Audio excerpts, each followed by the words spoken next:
ನಮಸ್ಕಾರ ಪ್ರಿಯ ವೀಕ್ಷಕರೇ, ನಾನು ನಿಮ್ಮ ಭುವನ ಲೋಕೇಶ್.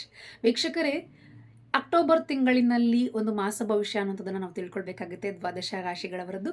ದ್ವಾದಶ ರಾಶಿಗಳಲ್ಲಿ ಯಾವ ಯಾವ ರಾಶಿಯವರಿಗೆ ಯಾವ ರೀತಿಯಾದಂಥ ಅನುಕೂಲಗಳಿದೆ, ಅನಾನುಕೂಲಗಳಿದೆ ಅಂತ ತಿಳ್ಕೊಳ್ತಾ, ಇವತ್ತಿನ ಒಂದು ವಿಡಿಯೋದಲ್ಲಿ ನಾವು ಕನ್ಯಾ ರಾಶಿಯಲ್ಲಿರುವಂತಹವ್ರಿಗೆ ಅವರ ಒಂದು ಏನು ವಿಶೇಷವಾಗಿ ಅವರ ಒಂದು ಮಾಸ ಭವಿಷ್ಯ ಅನ್ನುವಂಥದ್ದು ಹೇಗಿದೆ ಅನ್ನೋದನ್ನು ನಾವು ನೋಡಬೇಕಾಗುತ್ತೆ. ಈ ಒಂದು ಅಕ್ಟೋಬರ್ ತಿಂಗಳಿನಲ್ಲಿ ಕನ್ಯಾ ರಾಶಿಯಲ್ಲಿರುವಂತಹವ್ರಿಗೆ ನಿಮಗೆ ಸರಾಸರಿ ಅಥವಾ ಮಿಶ್ರಮ ಫಲಿತಾಂಶಗಳನ್ನು ತರಲಿರುವಂತಹ ತಿಂಗಳಾಗಿದೆ. ನಿಮ್ಮ ವೃತ್ತಿಯ ಮನೆಯ ಅಧಿಪತಿಯಾದಂತಹವನು ಈ ತಿಂಗಳು ಬಹುಪಾಲು ಅನುಕೂಲಕರವಾದಂತಹ ಫಲಿತಾಂಶವನ್ನು ನೀಡುತ್ತಿರುವಂತಹಗೆ ತೋರ್ಬರ್ತಾ ಇರುವಂತಹದ್ದು.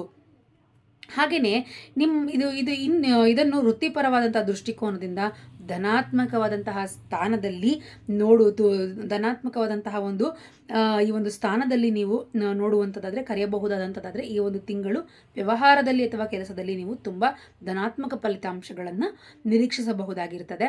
ವ್ಯಾಪಾರದಲ್ಲಾಗಿರಬಹುದು, ವೃತ್ತಿ ಜೀವನದಲ್ಲಾದರೂ ಆಗಿರಬಹುದು. ಶೈಕ್ಷಣಿಕವಾದಂತಹ ದೃಷ್ಟಿಕೋನದಿಂದ ನೋಡುವಂಥದ್ದಾದರೆ ಅಕ್ಟೋಬರ್ ತಿಂಗಳು ಬಹಳ ಉತ್ತಮವಾದಂತಹ ಫಲಿತಾಂಶವನ್ನು ನೀಡ್ತಾ ಇರುವಂತಹ ತಿಂಗಳಾಗಿದೆ.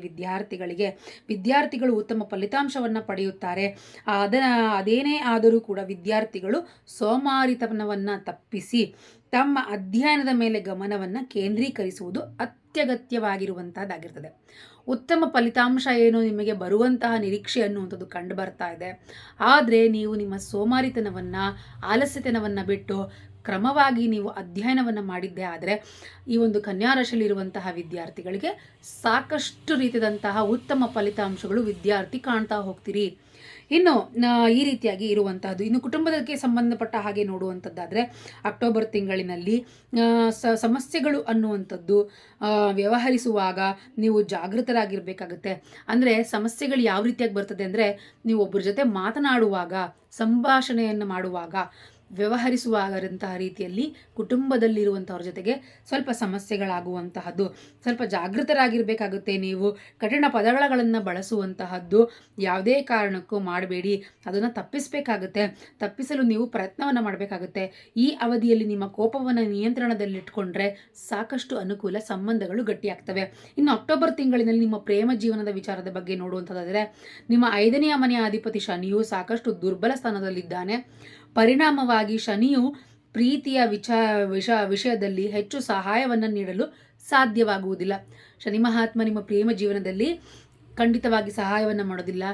ಸ್ವಲ್ಪ ಜಾಸ್ತಿ ಸಮಸ್ಯೆಗಳು ಅನ್ನುವಂಥದ್ದು ಖಂಡಿತವಾಗಿ ನೋಡ್ತಾ ಹೋಗ್ತೀರಿ. ಈ ರೀತಿಯಾಗಿ ಇರುವಂತಹದ್ದು. ಇನ್ನು ಇದು ಸಂಬಂಧಗಳಲ್ಲಿ ನೋಡುವಂಥದ್ದಾದರೆ, ವೈವಾಹಿಕ ಜೀವನದಲ್ಲಿ ನೋಡುವಂಥದ್ದಾದರೆ ಅಹಂಕಾರ, ಮಂಡತನ ಇವುಗಳನ್ನು ಉಂಟು ಮಾಡುವಂತಹ ತಿಂಗಳಾಗಿರ್ತದೆ. ವೈವಾಹಿಕ ಜೀವನಕ್ಕೆ ಬಂದಾಗ ಈ ಒಂದು ತಿಂಗಳು ಸಂಘರ್ಷದಲ್ಲಿ ಫಲಿತಾಂಶಗಳು ಉಂಟು ಮಾಡಬಹುದು. 7ನೆಯ ಮನೆಯಲ್ಲಿ ಶನಿಯು ಹಿಮ್ಮುಖವಾದಂಥ ಚಲನೆಯಲ್ಲಿರೋದ್ರಿಂದಾಗಿ ದಾಂಪತ್ಯದಲ್ಲಿ ಸಂಘರ್ಷಣಕ್ಕೆ ಕಾರಣವಾಗುವಂಥದ್ದಾಗ್ತದೆ. ಹಣದ ಒಂದು ವಿಷಯದಲ್ಲಿ, ಆದಾಯದ ವಿಷಯಗಳಲ್ಲಿ ಈ ಒಂದು ತಿಂಗಳು ಧನಾತ್ಮಕವಾದಂಥ ಫಲಿತಾಂಶಗಳನ್ನು ನೀವು ನೋಡ್ತಾ ಹೋಗ್ತೀರಿ.